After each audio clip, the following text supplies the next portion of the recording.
안녕하세요. 11월 19일 말씀 묵상 시작하도록 하겠습니다.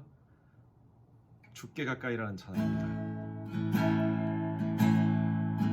주께 가까이 날 이끄소서.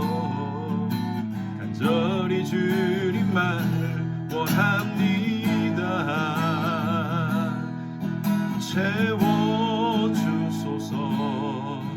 주의 사랑을 진정한 찬양 드릴 수 있도록 한 번 더 합니다. 주께 가까이, 주께 가까이 날 이끄소서. 간절히 주님만을 원합니다. 채워주소서. 주의 사랑을 진정한 찬양 드릴 수 있도록. 목마른 나의 영혼 주를 부르니 나의 맘 만져 주소서. 주님만을 원합니다. 더 원합니다. 나의 맘 만져 주소서. 목마른 나의 영혼, 목마른 나의 영혼 주를 부르니 나의 맘 만져 주소서. 주님만을 원합니다. 더 원합니다. 나의 맘 만져 주소서. 나의 맘 만져 주소서.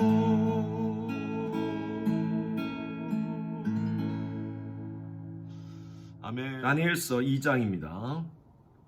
46절에서 49절 말씀, 다니엘서 2장 46절에서 49절 말씀 같이 함께 읽겠습니다. 46절입니다. 이에 느부갓네살 왕이 엎드려 다니엘에게 절하고 명하여 예물과 향품을 그에게 주게 하니라. 왕이 대답하여 다니엘에게 이르되 너희 하나님은 참으로 모든 신들의 신이요 모든 왕의 주제시로다.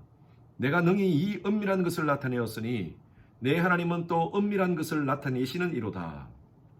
왕이 이에 다니엘을 높여 귀한 선물을 많이 주며 그를 세워 바벨론 온 지방을 다스리게 하며 또 바벨론 모든 지혜자의 어른을 삼았으며 왕이 또 다니엘의 요구대로 사드락과 메삭과 아베노고를 세워 바벨론 지방의 일을 다스리게 하였고 다니엘은 왕궁에 있었더라.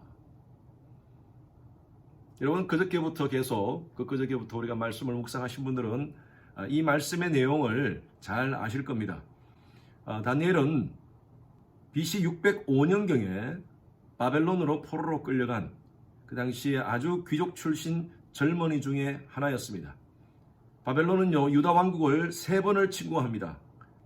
첫 번째 침공이 BC 605년경이었고요. 두 번째는 약 한 BC 590년경이었습니다. 그리고 세 번째 BC 587년에 이제 완전히 유다를 멸망시키고 그 당시에 왕 시드기야를 포로로 잡아갔습니다.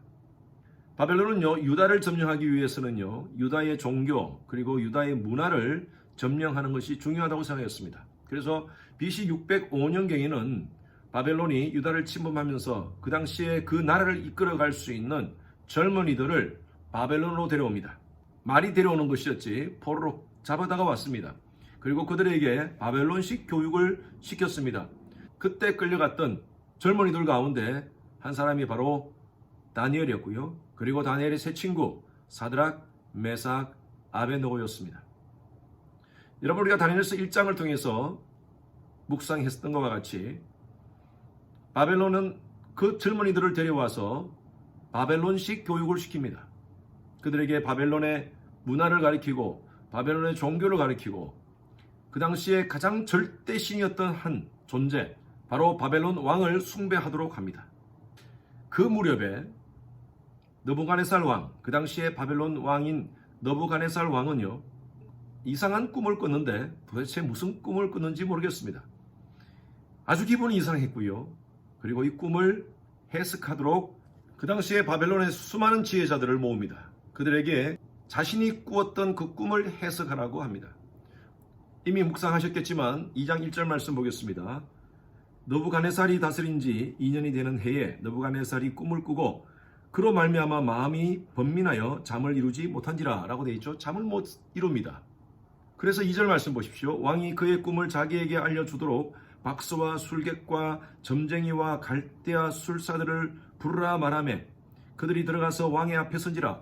왕 앞에 그 당시에 수많은 지혜자들을 다 불러서 자기가 꾼 꿈을 얘기하러 갑니다. 그런데 그때 그 지혜자들이 왕에게 이렇게 얘기합니다. 왕이시여, 왕이 꾼 꿈을 말씀하시면 저희들이 해석해 드리겠습니다. 왕의 꾼 꿈을 얘기해 주십시오.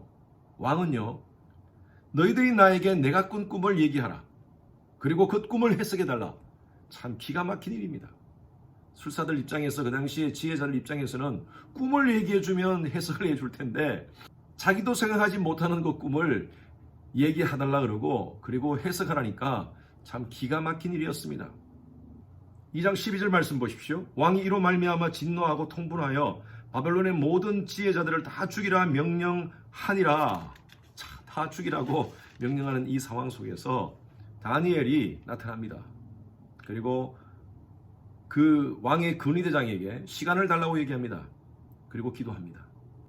기도하는 가운데 하나님께서 다니엘에게 그 느부갓네살 왕이 꾸었던 그 꿈을 말씀해 주십니다. 그리고 하나님 앞에 기도하고 나서 그가 받은 그 꿈을 가지고 또 해석을 가지고 이제 다니엘은 왕 앞에 서게 됩니다. 그리고 왕에게 이렇게 얘기합니다. 31절 말씀 보십시오. 왕이여, 왕이 한 큰 신상을 보셨나이다.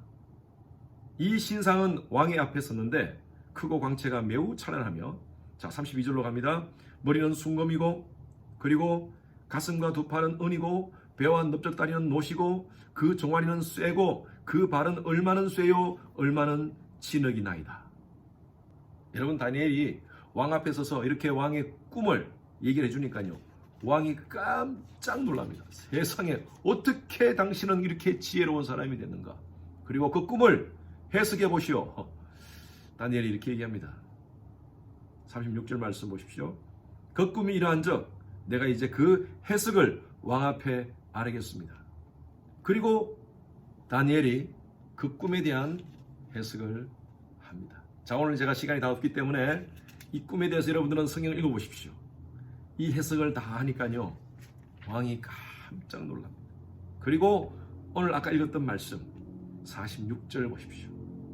이에 그 꿈을 다 해석하고 나니까 이에 느부갓네살 왕이 엎드려 다니엘에게 절하고 명하여 예물과 향품을 그에게 주게 하니라. 그리고 왕이 뭐라고 얘기합니까? 47절에 보니까 너희 하나님은 참으로 모든 신들의 신이요 모든 왕의 주제시로다.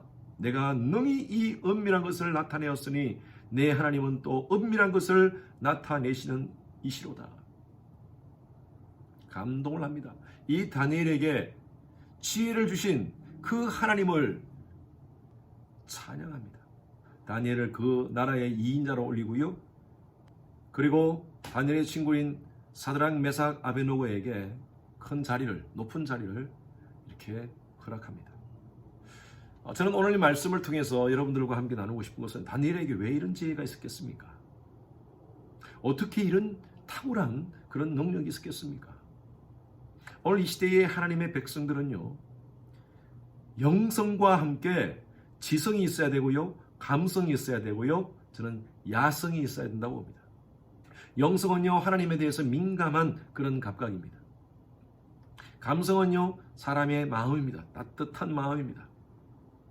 그리고 이 모든 세상의 상황들을 지혜롭게 분별할 수 있는 차가운 지성이 있어야 됩니다. 그리고 야성이 있어야 됩니다. 흔들리지 않는 거예요. 우유부단이라는 말이 있죠. 이것도 좋고 저것도 좋고. 아닙니다. 하나님의 백성들은 옳은 것은요, 과감히 옳다라고 외쳐야 됩니다. 그렇지 않은 것은 과감히 그것이 틀리다라고 얘기할 수 있는 그런 마음이 있어야 됩니다. 어떤 상황 속에서도 바른 편에서는 그런 야성이 필요합니다. 이것은 바로 영성에서 나옵니다. 바른 영성에서 나옵니다. 저는 다니엘서를 묵상하면서 가장 눈에 띄는 말씀이 바로 다니엘서 1장 8절 말씀이었습니다. 여러분 그저께 말씀을 묵상했겠지만 한번 다시 한번 펴보십시오. 다니엘서 1장 8절 말씀입니다. 다니엘은 뜻을 정하여 왕의 음식과 그가 마시는 포도주로 자기를 더럽히지 아니하니라. 다니엘의 이 야성은 어디서 나왔을까요? 그것은 바로 뜻을 정하는 삶이었습니다. 하나님 앞에 뜻을 정하고 어떤 상황 속에서도 세상에 무릎 꿇지 않겠다. 하나님께 무릎 꿇지 세상에 무릎 꿇지 않겠다. 왕에게 무릎 꿇지 않고 나는 하나님께 무릎 꿇겠다. 그런 뜻을 정하여 하루에 3번 하나님께 기도하는 시간을 가졌습니다. 그러한 다니엘에게 하나님께서는 이런 놀라운 영성을 허락해 주셨어요. 결국에는 왕이 다니엘에게 전합니다. 이 당시에 바벨론의 왕은 신적인 존재였습니다. 바벨론 입장에서는요, 바벨론의 신이 이스라엘의 한 젊은이에게 무릎 꿇은 겁니다. 여러분 이 시대에 이런 야성을 가진 우리 젊은이들이 필요합니다. 이런 야성을 가진 우리 그리스도인들이 필요합니다. 저와 여러분들은 이런 야성을 가진 그리스도인이 되었으면 좋겠어요. 우리가 어떤 상황 속에서도 하나님께 무릎 꿇고 세상에 무릎 꿇지 않으면요, 세상이 우리에게 무릎 꿇을 겁니다. 우리 자녀들도 그렇게 한번 양육을 시키셨으면 좋겠어요. 세상과 타협하면서 그렇게 살아가는 그 인생이 아니라 정말 하나님 앞에서 다니엘처럼 뜻을 정하여 자신을 더럽히지 않기 위해서 뜻을 정하여 하나님께 무릎 꿇고 지성과 야성과 감성과 영성을 겸비한 그런 하나님의 사람, 그런 하나님의 사람으로 우리 자녀들을 한번 양육시켰으면 좋겠어요. 그러기 위해서는 우리 여러분 자녀들을 기도의 사람으로 훈련시키십시오. 말씀의 사람으로 훈련시키십시오.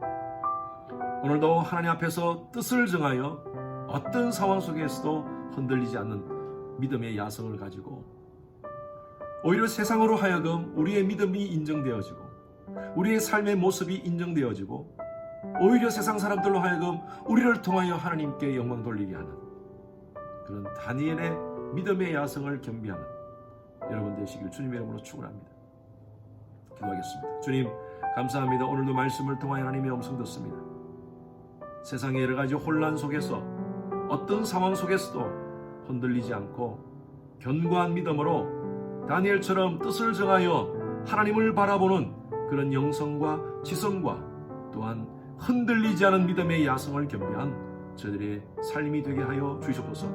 우리가 부모로서 또한 우리 자녀들을 그렇게 다니엘과 같은 그런 영성의 사람으로 야성의 사람으로 신앙의 믿음의 견고한 사람으로 양육하는 우리 부모 되게 하여 주시옵소서.